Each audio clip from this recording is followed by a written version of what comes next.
마태복음 8장 마태복음 8장입니다. 5절에서 8절까지 읽겠습니다. 5절에서 8절입니다. 예수께서 가버나움에 들어가시니 한 백부장이 나와 간구하여 이르되 주여 내 하인이 중풍병으로 집에 누워 몹시 괴로워하나이다. 이르시되 내가 가서 고쳐 주리라. 백부장이 대답하여 이르되 주여 내 집에 들어오심을 나는 감당하지 못하겠사오니 다만 말씀으로만 하옵소서. 그러면 내 하인이 낫게 삼나이다. 아멘. 자, 오늘은 백부장의 믿음에 대해서 말씀을 드리겠습니다. 자, 백부장은 뭐냐면 자기 밑에 부하를 100명을 데리고 있는 사람을 백부장이라고 합니다. 자, 예수님 당시에는 로마가 이스라엘을 점령하고 있을 때입니다. 그죠? 그럼 여기에 있는 백부장은 어느 군대입니까? 로마의 군인입니다. 그죠?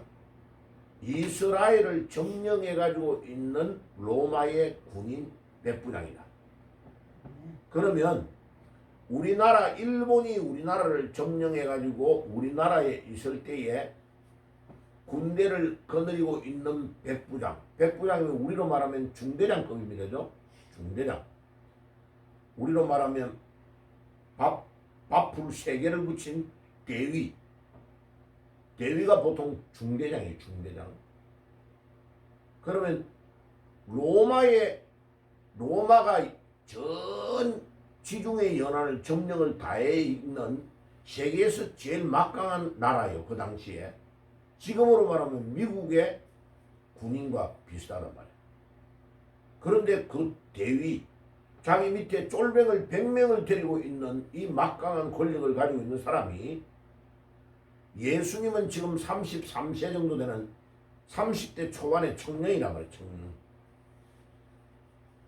그런데 그 군인에게 찾아와가지고 뭐 자기 부인이 병이 나가지고 문제가 아니고 자기 몸이 아파서 찾아온 게 아니고 누구 몸이 아파서 좀 찾아온 거예요?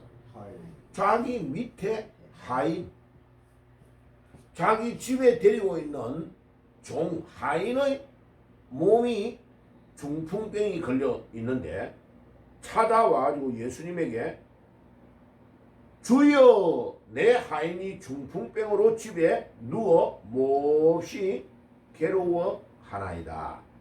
자, 우리는 6절에 이 9절에서 벌써 이 백부장이 얼마나 대단한 인품을 가지고 있는가를 금방 알 수 있는 거죠. 아니, 자기 하인이면 그냥 언제든지 다른 사람 불러가 또 하인을 만들어가지고 할 수 있는 능력이 있는 사람이다. 그럼 하인이 중풍이 들었는데 뭐 요즘도 봐요. 이 과학이 발달된 시대에 중풍병 걸린 사람을 뭐 침 좀 맞게 하고 어떻게 하다가 낫지 않으면 어떻게 방법이 있어요, 없어요? 방법이 없잖아. 그대로 누워 있어야 되잖아요. 그런데 자기의 하인 때문에 예수님에게 찾아와가지고 그 많은 무리들이 예수님을 딱 에워싸고 있는 거기에 와가지고 주여 내 하인이 중풍병으로 집에 누워 몹시 괴로워하나이다. 자, 여기에서 뭐를 알 수 있냐? 이 백부장이, 로마 군대의 백부장이 자기 하인의 아프고 괴로워하고 힘들어하는 것을 마치 자기 가족이 아픈 것과 같은 것으로 느끼고 예수님에게 찾아와서 말하고 있는 거예요. 야, 보면 이 백부장은 벌써 우리 예수님의 마음을 감동케 할 수 있는 준비가 다 되어 있는 사람이에요. 그러니까 이 말을 듣고 예수님께서 내가 가서 고쳐주리라. 적석에서 그냥 딱 이 사람의 사람됨과 믿음을 보고 내가 가서 고쳐줄게. 8절이 예수님을 깜짝 놀라게 만드는 말을 하는 겁니다. 백부장이 대답하여 이르되 주여. 예수님을 이 사람 벌써 주님이라고 말하고 있는 겁니다. 예수님이 나의 주인이십니다. 주여. 오늘 이 아침에 여러분들이 가지고 있는 문제를 주님께 해결함을 받기를 원합니까? 그러면 예수님이 여러분들의 삶의 주인이시다라는 고백이 있어야 돼. 주여. 주님. 주님이 나의 시간과 나의 생명을 주장하는 분이십니다. 내가 아무리 애쓰고 노력해도 내 사업의 모든 문을 열고 닫고 하는 권세가 주님에게 있습니다. 라고 우리 예수님을 진정으로 나의 삶의 주인이라고 고백하는 믿음이 백부장처럼 우리가 있어야 돼요. 자, 허목사에게 믿음이 있다면 뭡니까? 주님이 나의 목회의 모든 걸어가는 길을 열고 닫을 수 있는 권세가 주님에게 있습니다. 라고 진짜로 믿고 매일마다 의지하는 그게 목사가 가지고 있는 믿음이에요. 믿음. 근데 교회가 조금 잘 되면요, 대부분 목사들이 그 초심을 잃어버려요. 초심을 어떻게 잃어버려요? 마치 자기가 교회의 주인인 것처럼 행동하는 거예요. 아, 이거 엄청. 그럼 이제 어떻게 태도가 어떻게 나와요? 강단에서 집사님들, 교인들에게 말할 때 벌써 반말을 막 해. 반말을. 야, 이리 나와. 너 슈트꺼? 이걸 태도가 달라지는 거죠. 사장님이 골프채만 들고 다니고 한 달 되면 직원들 봉급 줄 때만 내려와가지고 폼 잡는 거, 그 사장이 교만한 거죠. 교만한 거. 항상 하나님 앞에 주여, 이 회사의 주인이 주님이십니다. 주님, 나는 저 밑에 수위 아저씨하고 같은 입장입니다.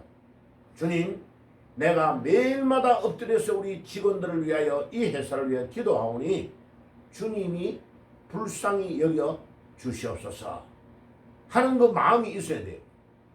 그런데 그 마음이 없다? 그러면 그 사람은 예수님을 주인으로 모시는 자가 아니요. 자, 요번에 대통령실에 사람들을 올림픽 때에 고생했던 선수단을 다 해가지고 불렀어요. 그죠? 대통령이 만찬을 하면서 뭐라고 연설을 딱 했습니까? 체육회 회장과 모든 임원들 다 앉아있는 데서 젊은 청년들, 젊은 선수들이 마음 편하게 할 수 있도록, 공정하고 빠르게 할 수 있도록 체육회가 바로 되도록 해야 된다라고 딱 때려버리는 거예요. 왜? 배드민턴 회에 부정하는 거, 축구협회에 부정하는 거를 보고를 다 받고 알고 있는 거예요. 지금 다 난리가 났어. 그러니까 축구협회 같은데 1년에 1,몇백억씩 대좀 돈들을 마음대로 썼던 것이 이제 들통이 다 나는 거예요. 조사를 해보니까. 왜? 배드민턴 협회의 충청도 그 바보 같은 그놈 김태규라는 그놈 봐요. 동호회, 그냥 배드민턴 동호회에 해당하는 놈이 이렇게 술수를 써가지고 그 배드민턴 협회의 회장으로 들어가가지고요, 지금 수년 동안 삼성이 지원해준 돈과 국가가 지원해준 돈을 싹싹 빼먹은 거예요. 그러니까 눈물은 돈이라고 생각하고 싹싹 빼먹었는데, 저거는 저 외국에 갈 때에 비즈니스 클럽을 비행기를 탄 거예요. 비행기에 제일 비싼 게 앞에 퍼스트 클래스라고 그래요. 두 번째가 비즈니스 클래스. 세 번째가 일반 국민들이 타는, 그래서 이 칸이 좁고 딱 옆에 사람들 따다다닥 붙어 있는 거를 이코노미 클래스라고 그래요. 경제적인 칸이다 이래요. 그게 200만 원 하면, 제일 일반 백성들이 타는 게 200만 원 하면 비즈니스 클래스. 두 번째 거는 400만 원이에요. 하루 타고 가는데. 그 다음에 퍼스트 클래스는 700만 원에서 800만 원 하는 거예요. 그러면 파리까지 갈 때에 저거는 제일 비싼 거 타고 간 거예요. 그런데 그 돈은 누구 때문에 나오는 거예요? 국가에서 선수들을 위해서 돈이 나오는 거예요. 선수들을 위해 나오는데 선수들은 따다다다다 붙어 있는데 그 선수들이 잘해야 금메달을 따고 할 건데 놀고 먹는 저거는 널널한데 침대 딱 제끼면 누워가지고 가는 그 칸을 타고 돌아다닌 거예요. 이때까지. 선수가 6명 가면 임원은 8명 이런 식으로 비즈니스를 타고 간 것이 들통이 다 날버린 거죠. 그러니까 지도자의 자격이 없는 거죠. 그래 바캉스 같은 사람이 왜 베트남에서 온 국민이 영웅이라고 말하느냐. 국가에서 비즈니스 클래스를 끊어줬는데 축구선수 한 명이 경기를 하다 다리를 다친 거예요. 그러니까 내가 비즈니스 클래스 내가 타고 가는 이 칸을 다친 네가 타고 가고 내가 그 자리로 갈게. 네가 빨리 이쪽으로 와. 이래가 태워가지고요. 도착돼가지고 그 애 다리 아픈 거를 주무를 주고 마사지하는 걸 옆에 다른 선수가 찍어가지고 휴대폰을 올린 거예요. 그러니까 바캉스를 뭐라고 하냐. 파파. 아버지의 리더십을 가지고 있는 감독이다. 그래 온 베트남의 국민이요. 바캉스를 파파 리더십을 가지고 있는 감독이다. 그 애들을 안아주고 뽀뽀해주고 장난쳐주고 다리 마사지 해주고 감독이 자기를 낮출 때에 온 국민이 다 존경하는 거예요. 지금 우리 예수님에게 이 백부장이 찾아와서 하는 말이 뭐예요? 이 백부장이 자기 하인이 중풍병으로 아픈 상황에 그냥 가만히 있으면서 집에 있으면서 자기 밑에 있는 부하 한 명을 보내가지고 상사나 이런 사람을 보내가지고 우리 밑에 있는 백부장의 부하가 지금 하인이 몸이 아파서 그러니까 예수님도 낫게 해주세요. 이렇게 할 수 있어요 없어요? 할 수 있다니까. 그러고 보세요. 자기가 지체가 높단 말이에요. 왜? 이스라엘을 점령하고 있는 로마의 군대의 백부장이 얼마나 그 당시에 권세가 셌겠어요. 그러면 예수님 같은 젊은 청년을 우리 집으로 좀 오라 하는 거를 자기 신하를 보내가지고 얼마든지 할 수 있단 말이에요.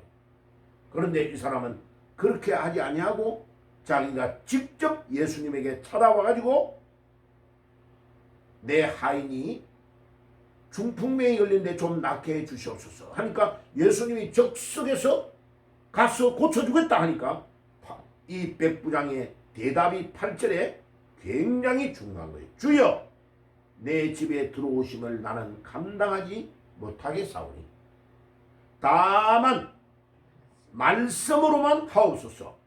그러면 내 하인이 낫게 삼나이다. 예수님은 능력이 많으시니까 우리 집에까지 안 와도 됩니다. 그리 멀고 이 바쁘신 예수님께서 이 자리에서 낫게 될지라 라고만 말하면 바로 낫는 것을 제가 믿습니다. 우리 집과 같이 그렇게 좁고 복잡한데 그렇게 하찮은데 우리 예수님이 오실 분이 아니니까 예수님께서 말씀만 하시옵소서. 그러면 우리 하인이 낫습니다. 이거는요 겸손의 극치인데다가 믿음의 극치를 보여주는 겁니다. 안 오셔도 된다는 거예요. 예수님은 이 자리에서만 낫게 될지라라고 명령하면 그대로 낫는 것을 제가 믿습니다. 자 9절에 봐요. 나도 남의 수하에 있는 사람이요 내 아래에도 군사가 있으니 이들어 가라 하면 가고 저들어 오라 하면 오고 내 종들어 이것을 하라 하면 하나이다. 자 내가 얼마든지 밑에 있는 내 종에게 내 명령을 하면 움직일 수 있습니다. 그리고 정 안 되면 신하 4명을 침대에 눕혀가지고 들것에 싣고라도 데리고 와서 예수님에게 치료할 수 있는데 왜 내가 그렇게 안 하겠습니까? 할 수 있는데 안 하고 있다는 것입니다. 자 10절 같이 읽어볼까요? 예수께서 들으시고 놀랍게 여겨 따르는 자들에게 이르시되 내가 진실로 너희에게 이르노니 이스라엘 중 아무에게서도 이만한 믿음을 보지 못하였노라. 이야 우리 예수님의 마음을 감동케 해버렸네. 그죠? 우리 예수님의 마음을 감동케 해버렸다. 이게 끝나버린 거예요. 끝나버린 거. 이미 끝났어요. 우리 예수님의 마음을 감동케 해버리면 끝난 거예요. 자, 오늘 여러분들 예수님의 마음을 감동케 하는 믿음이 있을지어다. 아멘. 아멘. 예수님의 마음을 감동케 해버리면 끝나버린 거예요. 왜? 예수님은 능력의 주체자이시니까 예수님의 마음이 벌써 이스라엘에서 이만한 믿음을 만나본 적이 없다. 그런데 이 로마의 백부장은 이스라엘 사람이요? 이스라엘 사람 아니요? 아니요. 로마 사람이에요. 유대인들이 무시하는 이방 사람이란 말이에요. 그런데 이방 나라의 사람이 언제 예수님을 믿고 이 정도의 믿음을 가졌는지 이스라엘에서 이 정도의 믿음 있는 사람을 내가 본 적이 없다. 그 뒤에 거는 읽어볼 필요도 없어요. 또 내가 너희에게 이르노니 동서로부터 많은 사람이 이르러 아브라함과 이삭과 야곱과 함께 천국에 앉아 있으리니와 그 나라의 본자손들은 그는 그 다음에 문제. 우리 예수님이 이 믿음을 보시고 13절 같이 읽어봅시다. 시작. 예수께서 백부장에 이르시되 가라 내 믿음대로 될지어다 하시니 그 즉시 하인이 나으니라. 아멘. 자, 오늘 내 믿음대로 될지라. 아멘. 오늘 이 아침에 말씀을 듣는 여러분들 어떤 질병이 있을지라도 믿음대로 될지라. 믿음대로 될지어다. 아멘. 기도하겠습니다. 주님 감사합니다. 오늘 우리 예수님의 마음을 감동케 한 백부장처럼 주여 우리의 믿음이 예수님의 마음을 감동케 하는 믿음의 사람이 되게 주옵소서.